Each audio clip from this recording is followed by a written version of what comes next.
Good afternoon, everybody. Welcome to our TribalHub webinar today. We have quite a few people registered, so we'll give this a minute before we get things going. Today we got some exciting stuff to talk about. Maturity roadmaps. Hope everyone's ready for this conversation. Right, Sean? Yeah. Fast-paced maturity, excitement. That's right. That's right. Oh, thank you everyone for being on the call. Like I said, we'll give it a few minutes, make sure everyone gets in. Um, While we're waiting though, just a reminder, make sure you use the chat if you have any questions, or you can use the Q&A. I'll be checking both of those just to make sure everyone gets their questions answered. And you can always do the direct message as well. All right, where's everyone calling in from today? Let's see, Chad, I see you out there. Our Southwest friend, Ty, how's it going? Darren, Brian, Amber, good stuff. All right, why don't we go ahead and get going? Again, everybody, welcome to our TribalHub webinar. If you don't know me, my name is Michelle, I'm part of the TribalHub team. I am here with Sean. We are ready to talk to you about a PAM maturity roadmap for tribes and tribal enterprises.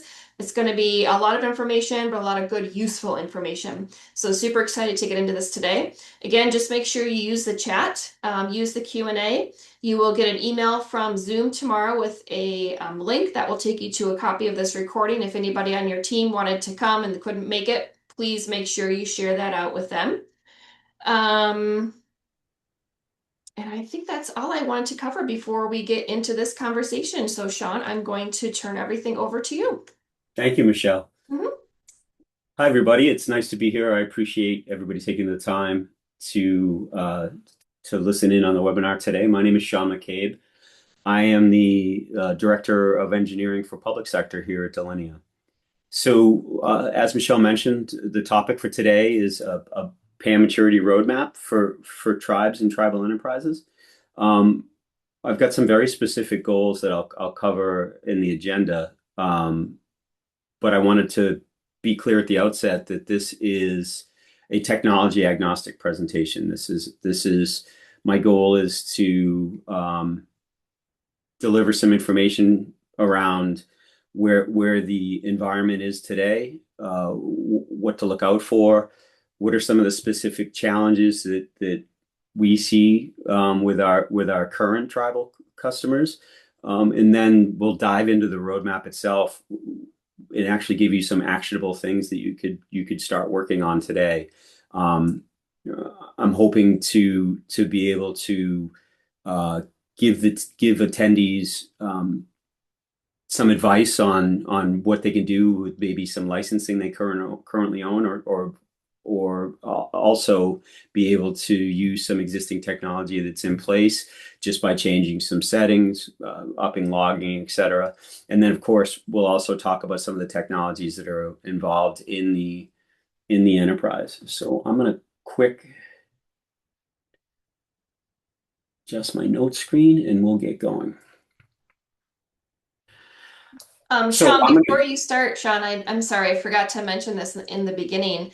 But Delinea is one of our tribal value partners, and or, I'm sorry, one of our TribalHub associate members. So if you use our portal search and you go and search for them, you'll see that they're a proud associate member, and they will also be at TribalNet this year. So if you are going to TribalNet, make sure you use the app or check out the map ahead of time and stop by their booth and ask questions that maybe you have after you've listened to the webinar. So anyways, why don't you jump Great. in and say that before I forgot? Thanks, Michelle. I appreciate that. Yes, we will be there this year. So here's the goal. So I'm going to keep this around 45 minutes because I know that we're going to be talking a lot about MFA fatigue, but there's also PowerPoint fatigue is a thing. So my goal is to kind of get this in a reasonable amount of time and then spend some time at the tail end of the webinar if folks have questions or want to have a discussion around some of the topics we covered. So there's three things that this session is what we're setting out to do here. the first piece of this is we're gonna walk through a couple of recent breaches, and I bring this up because there's a bad habit with cybersecurity vendors of showing scary statistics and talking about scary breaches. I'm not doing that today. This is really to look at the mechanics of the breaches themselves to kind of show where the onus is, where the attack vectors are, how to reduce blast radius, what attackers are actually doing to get into organization these days. And it's important to kind of look at some historical data because those trends can change. Second piece of this is to give you uh, a map of some techniques as well as capabilities that you may have in house or maybe thinking about using, as well as talk about why the climb may be a little bit harder in tribal organizations. And this is something that Jarrett and I know firsthand, working with some of our existing tribal customers.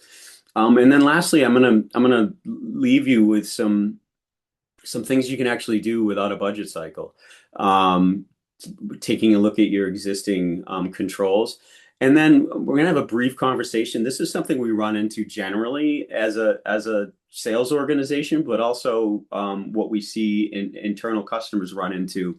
Um, I'm going to leave you with hopefully some language when you do need to make the case for uh, potentially purchasing additional capabilities or making changes. So how to kind of frame some of the concepts that we're talking about here in budgetary terms, or where folks on your leadership councils or in your management team, you can better position what you're looking to do and use language that they're used to talking in.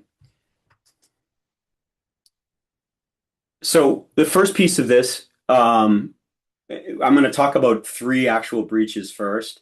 The first two are actually a campaign that happened last year. It wasn't an overly sophisticated campaign, but it was specific to tribes, and it really dealt with phishing, which is still a dominant exploitation route these days, with some nuances in there. So the first piece is from Cisco's Talos organization that talks about a single campaign that affected two tribal organizations.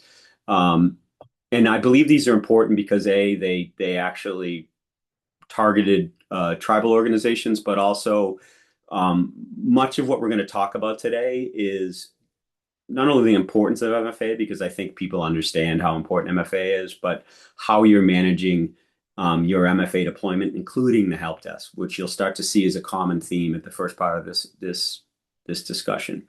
So the incident one is really quite simple. We don't have to spend a lot of time on it. There was actually uh, the attacker was able to gain foothold because there was no MFA in place. But I put this incident here because the route that the attackers took was very common these days, and we'll cover that more in detail afterwards.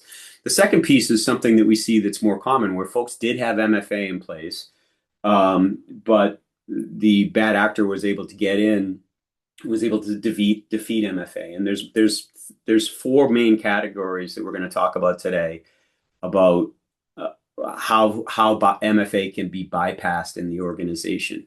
And in this case, this was a case of MFA fatigue. Essentially, it was multiple Outlook web access logins that were hammering the actual user with MFA prompts, and they were tired and finally accepted yes, and the attackers were able to get in. But there's other mechanisms beyond MFA fatigue that we're gonna cover. So this wasn't neither of these attacks were incredibly sophisticated, but I'm bringing them up here because they kind of level set what I'm going to talk about further in the presentation around MFA as well as the help desk. So here's some basic. This is what Talos told the tribal organizations to do, but this is certainly also something that we recommend our customers to look at when they're running MFA. Um, new device registration, this second bullet here, this is really one of the more important things that you can do in your organization if you're already running MFA, which I'm assuming most of you are. Watching on new device registration, because unfortunately, a lot of these behaviors that happen during these bypass MFA attacks are things that traditional ITDR and traditional intrusion detection methods aren't gonna catch. It's an order of operations. It's a day-to-day business thing. People enroll all the time with new MFA devices. So there's some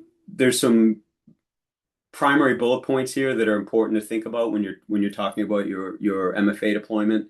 Alert, and a lot of this has to do with logging and alerting, which is why I mentioned at the outset that there's some things that you can do right out of the gate without any kind of new spend or frankly a large change in your operational overhead. So alerting on people using bypass codes, alerting on registration of a new authentication device.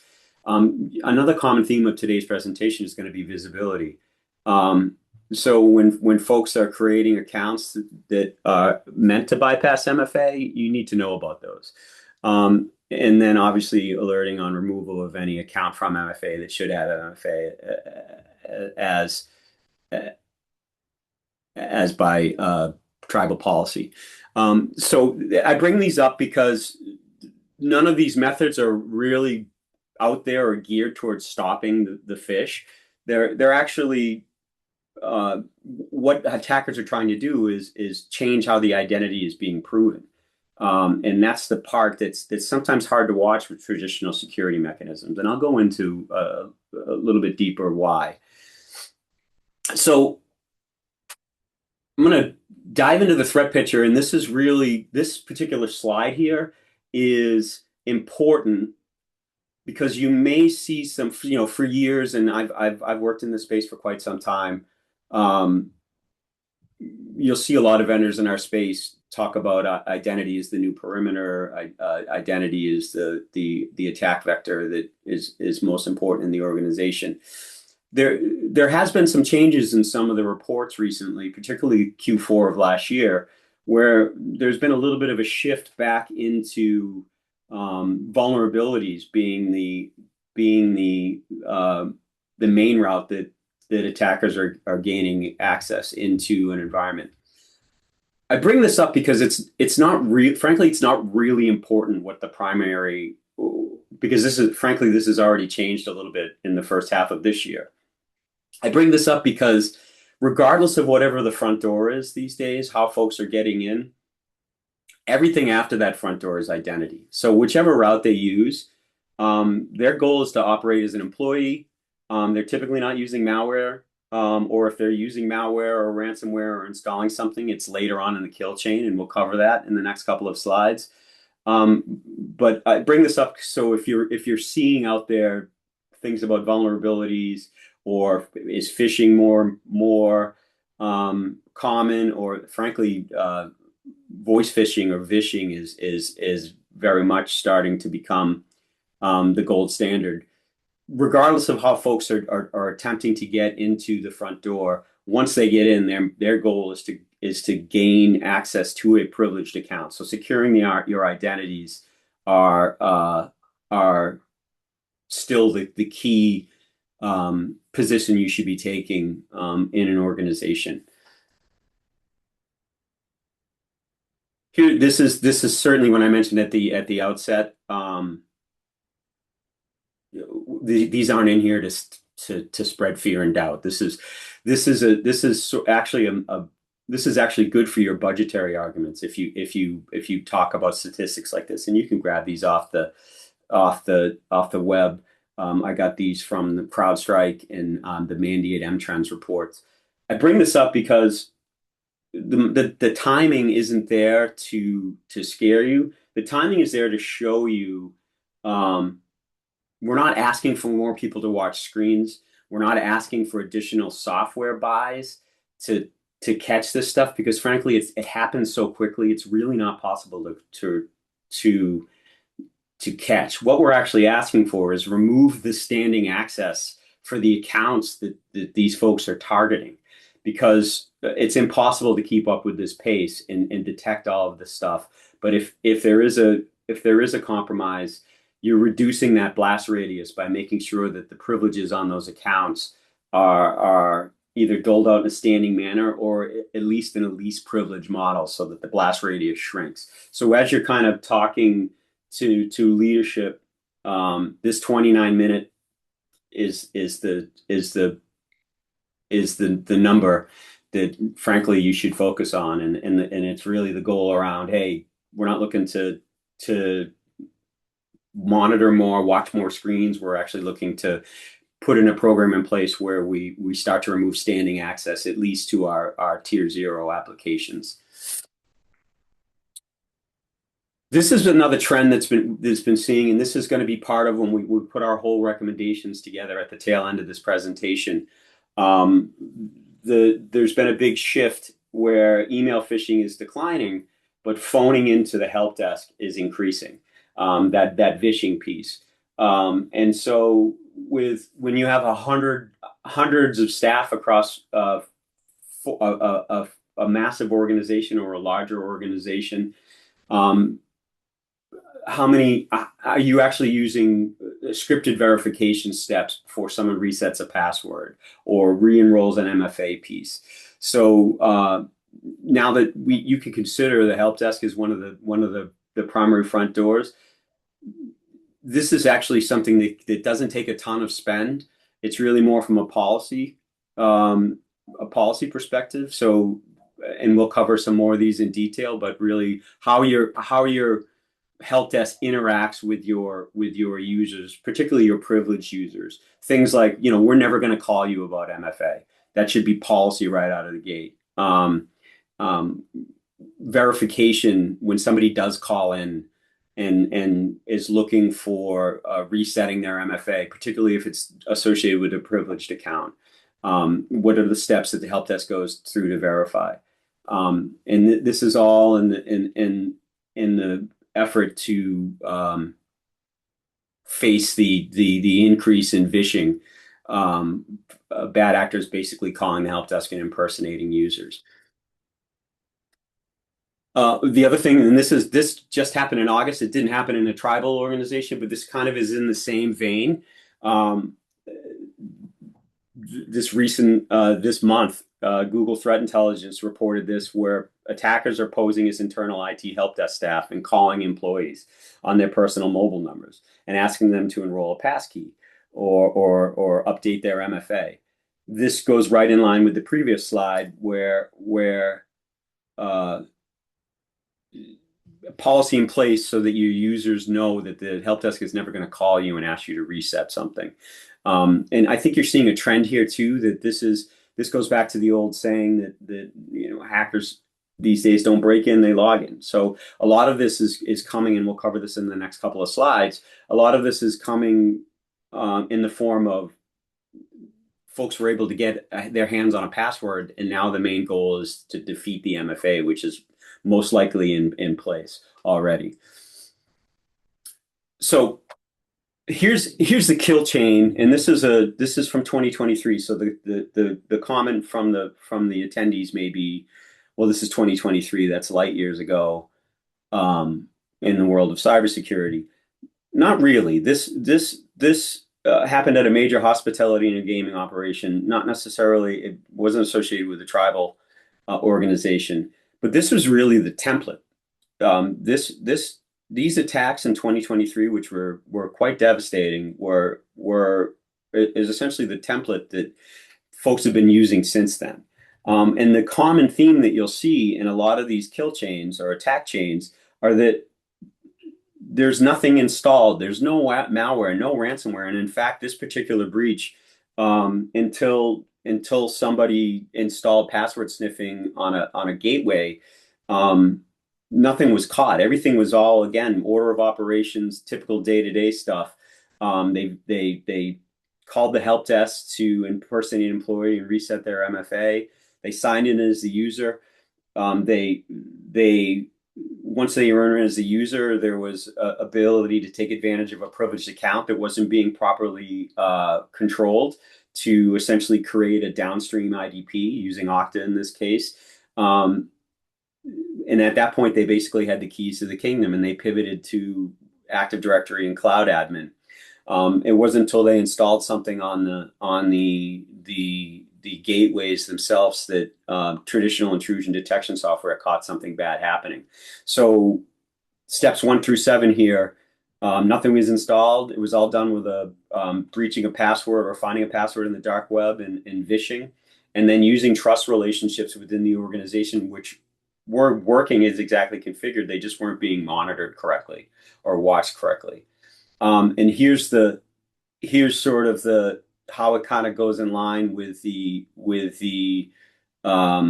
maturity model that we're going to present later on. Again, 7 of 8 of these um, steps in the kill chain involve no software installation at all. So you're going to see common threads in here around know your identities. Um, you're going to see some stuff in here around the real crux of this breach was when MFA was compromised through a vishing attempt at the help desk. So again, they called in, impersonated the user, and were able to reset their MFA device. And that's really something that you should have the tools in house for today to watch for and alert on. The upstream IDP was a non-human identity that nobody had inventoried in the organization. The sync connectors, where the actual software, uh, the, the the actual software was this was the step before installing the software. The sync connector should be considered tier 0, and I'm going to go a lot into what tier 0 is, and what that helps is A, show you what you should be focusing on, B, and show you that this isn't, you're not trying to boil the ocean here. There's some tier 0 stuff in your organization that you should focus on first. And in this case, they were Okta sync connectors. But the important thing to know with this is by the time detection kicked in with that install, essentially the breach was already too far gone and there was a lot of damage done. Back to the MFA topic. There's really four main ways that somebody can take advantage of bypassing MFA that's already in place. So the man in the middle or the proxy of the session is one route. Push fatigue, which is one of the incidents from the initial breaches that we talked about, is another common way. You basically just wear people down. At the end of the day, there's humans involved here, and wearing them down with MFA bombing or MFA push fatigue. Device registration. I can't go enough into device registration, because even if you get past, one of the common answers for MFA fatigue is, I'm not going to allow just a simple yes or no approval. I'm going to, you got to give me a code, or you got to give me an authentication code. That takes care of one of these four, but the other three are still there. So that register the device, and so monitoring in your organization how folks are registering their MFA devices, and anytime that happens, is vital to this. And that involves the help desk as well. So the takeaway from the MFA bypass and the MFA content piece that I have here is that you should be fixing both. You should be watching how you're monitoring your registration of new devices and your MFA enrollment, and if somebody wants to change that. But at the same time, you should be working with help desk policy to have a true verification script to verify folks when they call in to do that enrollment or registration. And also policy around things like, as I mentioned, the help desk is never going to call you about you changing your MFA. And then lastly, there's bypassing MFA all in general, which is sometimes it has to do with legacy authentication protocols that don't necessarily support MFA, but a lot of times it's people maybe have turned the MFA requirements off, or have not applied MFA where it should should be applied. So we're getting towards the maturity model, but there's a couple of more points that I want to cover at this level set piece. One is that most of your identities these days are not human, and I know folks have heard this, but we've seen an explosion of this here at Delinea, and it's not going in the it's going through the roof basically, and AI isn't helping that. So AI, just like everything else, relies on credentials and privilege. So there's some concerns with non-human identities, machine identities, AI agents, service accounts. The other thing about those identities is that they typically are uh, have a lot of permissions associated with them. And they're harder to manage because they're shared accounts. There's no identity contacts there. There's no human assigned to them in many cases. And then rotation of those accounts, and we see this as a PAM company. A very small subset of our customers are continuously rotating the passwords on their service accounts and their agent accounts. More to come on the AI story at the tail end. But I bring this up just and it's probably, we already know this, Sean, but it's important to note that this is a key attack vector within your organization. If we establish the fact that identity security is still once people get in the front door, it's still the what they're looking for. These non-human accounts are vital to gain visibility and control and watch posture over. So this next section is the tell us something we don't already know session. But I'm bringing this up because this is primarily through some research, but also from talking to our existing customers. You do work in a unique space where you're essentially typically have smaller teams than a lot of the organizations that are out there, a lot of the government organizations and a lot of the private sector organizations. But you're simultaneously responsible for essentially what you would consider a small city, or maybe even a mid-sized or large city, depending on where you're located. So the complexity is there.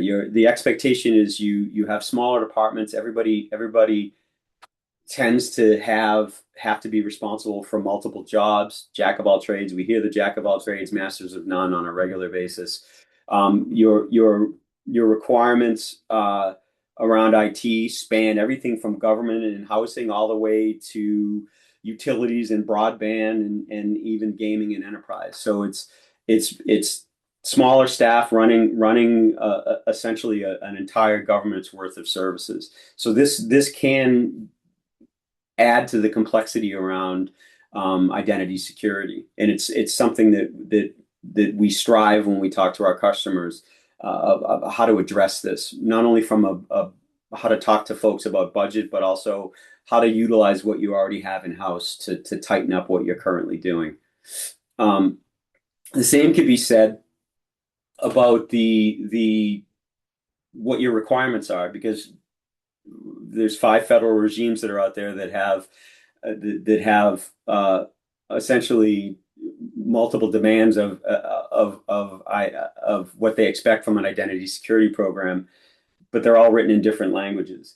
I'm not going to walk through this whole table. We can make these slides available afterwards, but the point is here, stage 2 of the maturity model that we'll cover. Most of them are already requirements that you're seeing from multiple compliance umbrellas.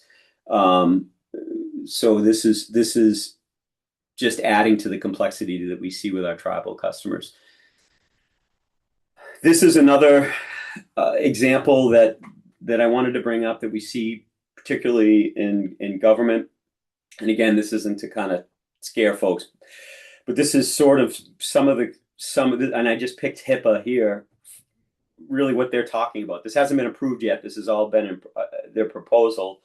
I bring this up really around not not to say that you need to run out and do access termination in 24 hours and have 72-hour restoration capability, et cetera. I bring this up because whatever program you decide to put in place or whatever program you do have in place, it's always good to plan for what's coming down the road. So if you're putting in technology and policy and procedure that logically leads to being able to support some of these requirements, that's always one of the best routes you can take to save operational overhead and budgetary overhead in the future. And frankly, we use um, governmental agencies when we talk to private sector folks as well to say, hey, look, the the feds are already requiring this, which means very soon it's going to be required in the private sector. They're typically uh, out ahead by a couple of years from what they're going to require from an identity security perspective. So this is really, it's important to think, we talk to customers all the time where they come to us and say, I need this A, B, C point solution right now today. So looking at what you're implementing and meeting your use case or your success criteria or pain points immediately, but also what am I putting in place? Does it also allow for zero standing privileges, or does it also allow for what are the visibility and audit capabilities of what I'm putting in, so that you can be ready for additional compliance requirements that come down the pike? And again, I'm gonna, in the interest of time, we're half an hour in. I'm gonna skip past this, but it's just more talking about the capacity problem. It's just hours in the day that smaller IT organizations are tasked with taking care of this. Um, so let's go into the maturity model because this is sort of the meat of the presentation. So this isn't a shopping list. Every capability in this model you can grab from multiple commercial vendors. You may already have features of these licenses, or you may already have features and licenses in place for this. Um, some of it may be a free from government organizations like threat scanning, et cetera. But there's also things you'll notice as we kind of go through this where we can take advantage of what's in place and just do some fine tuning, like the logging, like the alerting. You probably already have the capacity to do some of that today, and it'll go a long ways towards securing privilege. So you can talk in terms of this maturity model because it's a logical sequence, and it's also vendor neutral. Reason two is really this is when you're talking about budgetary requirements. The language that's in this maturity model is also is there. It's built to talk to auditors and insurers and reviewers to to um, to either get budget or talk about what you're doing internally to make sure that you're compliant with your program. So here's the 5 domains. Um, and you can answer a lot of these questions today. In fact, at the tail end of this, I have a little exercise questions basically to ask yourself. Um, know your identities. Where are they? Inventory. Uh, Hopefully, you have some kind of identity governance that's handling joiner, mover, leaver. Um, Proving it's them, and how strong is that proof? Um, Limit what they can do. How much standing permission does somebody have, particularly in your tier 0 environment, which is going to be your main goal when you go down this route. Governing what's not human, so your service accounts, your agents, SSH keys, um, tying them to a human being, adding that identity context, and then rotating and revoking the same way you would for human accounts is important. And then detect the identity abuse. So whether it's through ITDR or the IVIP, the ability to kind of look for signs like, hey, this guy's called to re-enroll his MFA. Um, it's probably something we want to not do until we verify that it's actually him. You'll notice that visibility is going to come up a lot in this talk.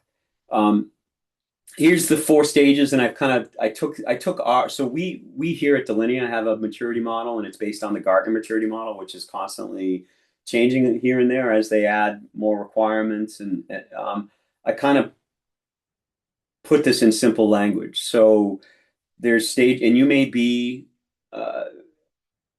at different points in the stage as well. This isn't as you can have some components of your identity security strategy that are really tight, but then other components that are ad hoc. But this is sort of how we kind of look at organizations.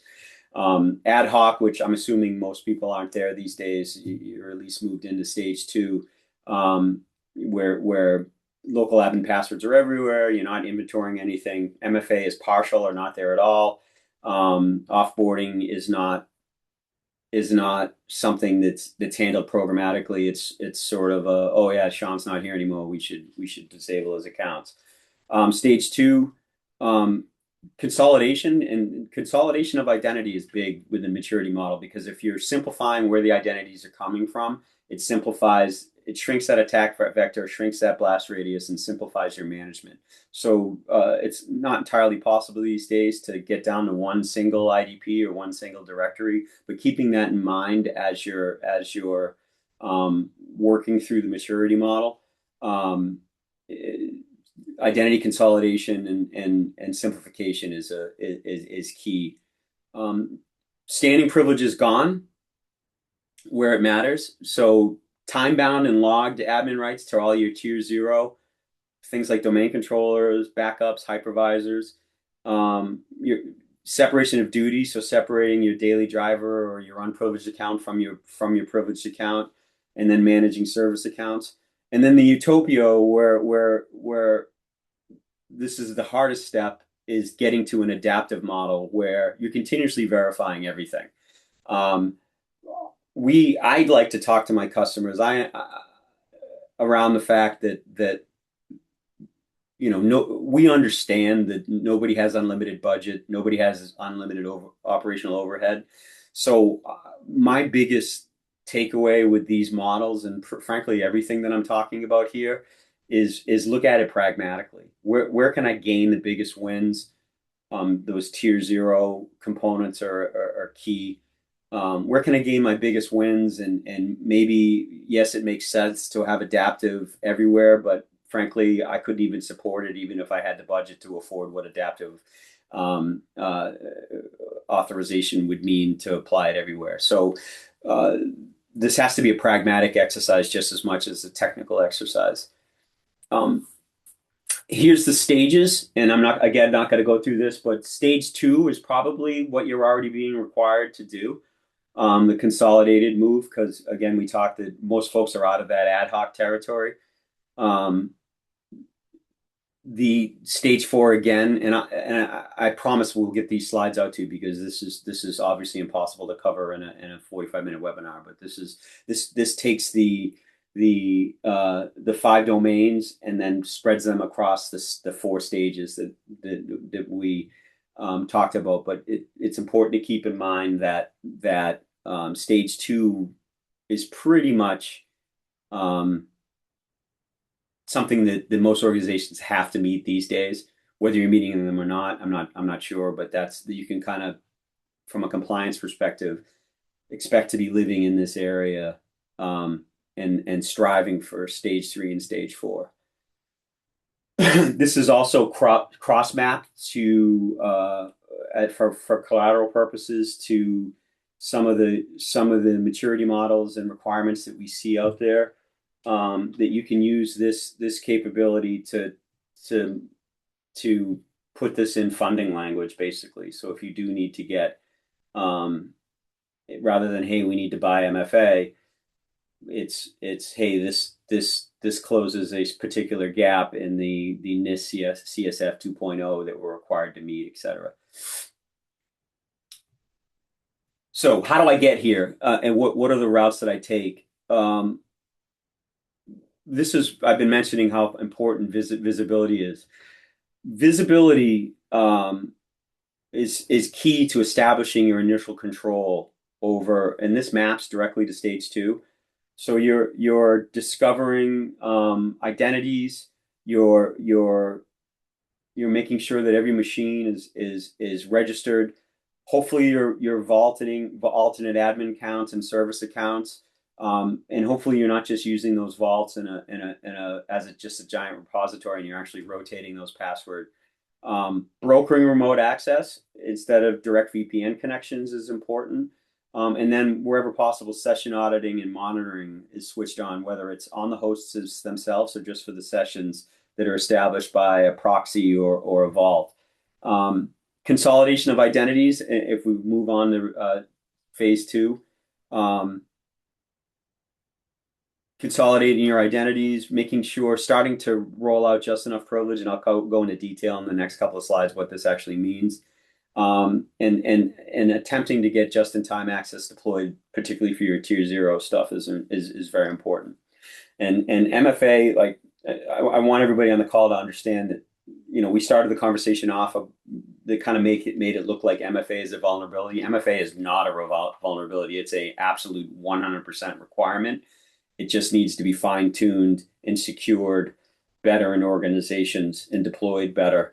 And it can't be that you don't have the identity security checkbox just because you've got MFA deployed. It's a part of the larger puzzle. Where everybody's trying to get to is true zero standing privileges, just-in-time privileges, runtime authorization. But again, these are some of the more complex things to do in an identity security program. But again, if you look at this pragmatically and you apply this to, let's just say, your domain controllers, where I'm gonna, nobody gets standing domain admin rights. There has to be some mechanism that basically they need to tell me why they need them and for how long they need them and where they need them. And then putting MFA around not only the login but also privilege elevation is important. So visibility. Again, I'll go this. This is actually Gartner has added this in the form of identity intelligence is now a key component of their maturity model. But it's a precondition for every single one of these phases that we're talking about. So you want to be continuously discovering whether it's, and there's typically multiple tools in place in-house that can help with this. It's hard to secure what you can't see, and that's really the easiest way to talk about visibility. But it's not just inventorying everything. It's not the same. Yes, it's great to have an inventory of what all my privileged accounts may be, and yes, it's great to have an inventory of all my machines, etc. But posture is a part of this. So finding out and this is the continuous piece, finding out who's overprivileged, who's dormant, what hasn't been rotated, what suddenly is exempt from MFA and why. So posture checking is a part of your visibility.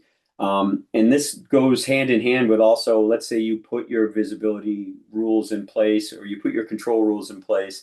You want to constantly look at them because they may change. And a perfect example is, maybe January 1st, I went through and I doled out some least privilege models for my alternate accounts. 6 months in, I find one or two of these accounts hasn't really used any of those rights. That's a time to look at this and say, you know what, this account's overfactored. I want to refactor the permissions on this. This account probably doesn't need the permissions I gave it 6 months ago.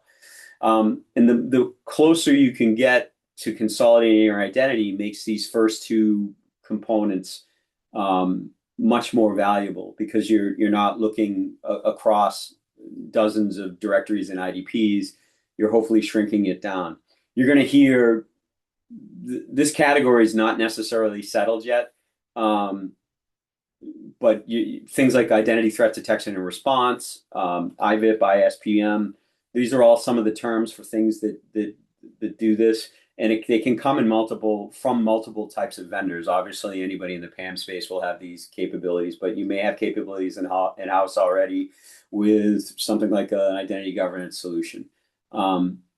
The last thing I'll make about the visibility piece is this allows you to show your work. So the ability to demonstrate your controls, continuous posture data is what you can show auditors rather than just saying, hey, we rotate credentials. Here's the rotation records for the 400 accounts that we consider privileged, and here's the exception list. So visibility is sort of if you think of it as a constant cycle, visibility, control, and posture. is a big key. Vaulting is if you talk to, and I'm going to hustle through these last couple of slides so we can get to some Q&A. If you talk to anybody in the cyber or PAM space, vaulting is or Gartner, um, or peer review type organizations, vaulting is the logical first place to start, because it has discovery, it has governance, it does automated password rotation. You can control sessions via proxy and record those sessions. And then you can produce audit evidence out of that ingress point very quick. They're reasonably fast to stand up, and they're fast to returning on investment, because the attack vector that they close right out of the gate is pretty large. Where they stop um, is identity context, meaning you're typically using a shared account or an account. You're not using your daily driver. You're grabbing it out of the vault. So associating, what you need to do is make sure you're associating. For instance, if I'm initiating a session using a vaulted root account on a Linux server, I need to put controls in place so I know that it was Sean that initiated that session with root, as opposed to just root showing up on the logs on the endpoint. There's really no elevation or least privileges associated with vaulting. Fully armed accounts like root, domain admin, once you get those out of a vault, they're still domain admin and root, and that may be too much permissions for the task at hand. And they typically don't have controls around things like MFA at elevation. You can put MFA on checking out the secret, but MFA when elevating is not really possible, because vaults are an agentless solution. They're not managing what actually happens on the resources. That's where privilege elevation and delegation management comes in, where the best way to think about this: with a vault, you're borrowing an admin account. With privilege elevation and delegation management, you stay yourself, and the system will briefly let you do what you need to do. You do your job and nothing more. So it's typically host-based, it's typically agent-based, and you build policy around a least privilege model that allows people to log in as themselves and maybe request a role so that they get the privileges they need to do their job and nothing more. Going back to my statement about pragmatic, I'm not here telling you, what you eventually need to get to is an agent everywhere. But this may make sense on, a database server with PII, or your domain controllers, or your hypervisors. The ability to actually put fine-grained least privilege control on those target systems is what PAM brings. There's also something called brokered gateway access, which this deals with two things. This deals with eliminating VPN, and so doling out VPN access with standing admin. Basically, this is controlling access down to a single resource, and hopefully using just-in-time or workflow to gain access to that system. There's something in the industry called protocol aware gateways, where you can basically, if somebody's managing a Kubernetes cluster or managing a database, you can control how they connect to that box, and how they can what they can do once they do connect. This falls into the just enough access, the just in time scenario as well. So hopefully you're seeing there's multiple approaches that you can kind of look at to see what fits best in your organization to meet the task at hand. Identity consolidation, I've covered this heavily. Even things like if you're leveraging lots of Linux and Unix systems, even things like software that allows you to join those Linux and Unix systems to AD and get rid of all your local accounts and control from a single directory is important. Or if you standardize on an Okta or Entra, and then put mechanisms in place so you can broker that identity, as opposed to standing up yet additional directories to service AWS and GCP. It's shrinking that source of truth helps with the visibility discussion, but also helps with the attack vector and blast radius, and management of things. I'm going to skip through the AI piece because we're right up against it. All you need to know at this point in time is this is coming, and I'm not sure where everybody on the phone call is in this journey, but one of the best ways to kind of look at it is you don't necessarily need an entirely new security program to manage AI. If you've got a robust identity security program, you can cover what AI is doing these days, and then you can add to that with things like runtime authorization. But one of the biggest things you can do in an AI environment is bind these credentials to a human. So there's human accountability, and that goes in two directions. A, I've got identity an identity that I'm tied to that's actually a human. And B, if I do go to the point where I want to do authorization at runtime, I know who to send that MFA to, or I know to send who to send the workflow request to. So if I'm using Claude, for example, to talk to an MCP server, and I want to do something that's potentially damaging, a human actually has to, even though it's my agentic AI talking to that MCP server, a human actually has to approve what that agent is trying to do at that point in time. So that's where that identity context is important. So moving forward, I talked about fixing both halves of MFA. So this is, restrict self-service MFA enrollment, alert on things like bypass of MFA, new device generation, accounts that have been removed from MFA. That policy around tell the staff in writing you'll never phone them to walk them through an MFA change. That takes care of the half that's being attacked, and works hand in hand with the half that you've probably already got in place from an MFA perspective. This is the pragmatic slide. The tier 0, the 5 systems where compromised is the hardest to recover from: domain controllers, your IDP or directories, your identity services, your backup infrastructure, your hypervisor, and if you're running a certificate authority. So if you focus on these 5, because these are the 5 the hardest to cover to recover from, this is a great place to start. Logging goes hand in hand with the visibility. You should be keeping your logs long enough to answer questions. So particularly, how long are you maintaining your logs on your domain controllers, for example? This also allows for, I say this is an unglamorous gap. This is also something that you can look at without actually needing budget.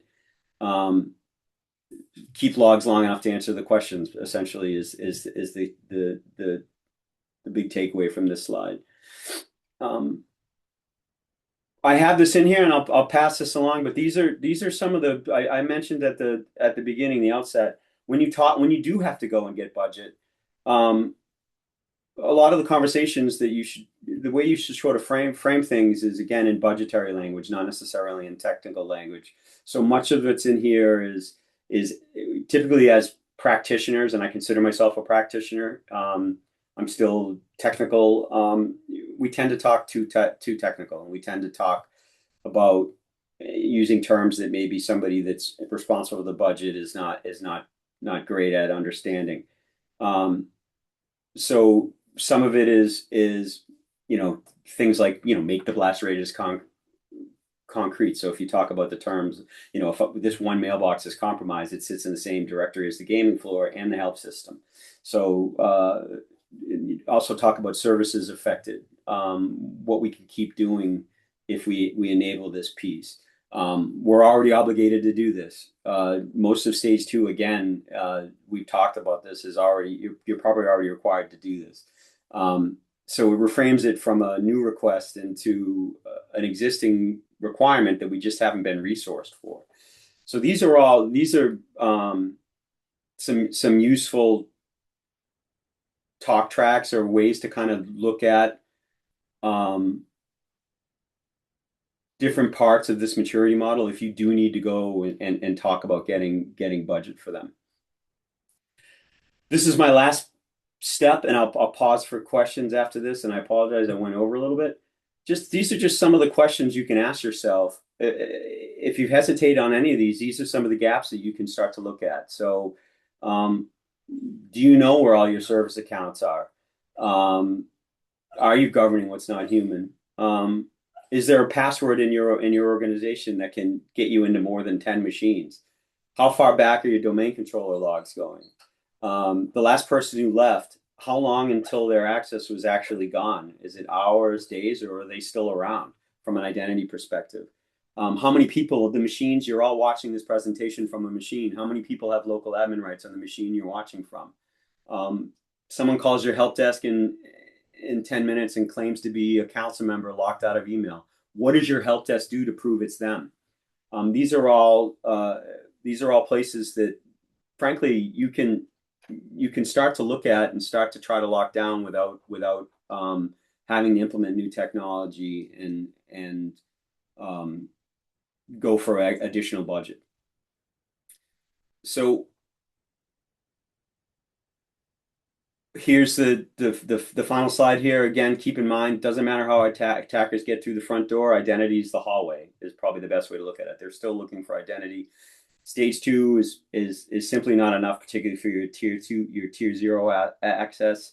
And then the money question typically comes as you head into the stage three and stage four. And so sequence and then spend. So look at this pragmatically and think about, all right, I do need some form of least privilege solution on my domain controllers and my hypervisors to enact least privilege and MFA at privilege elevation. Um, so I wanted to stop the presentation there. Again, I appreciate everybody's time. I know we kind of went fast through the talk tracks at the end, but I wanted to leave the last few minutes for any questions that anybody may have.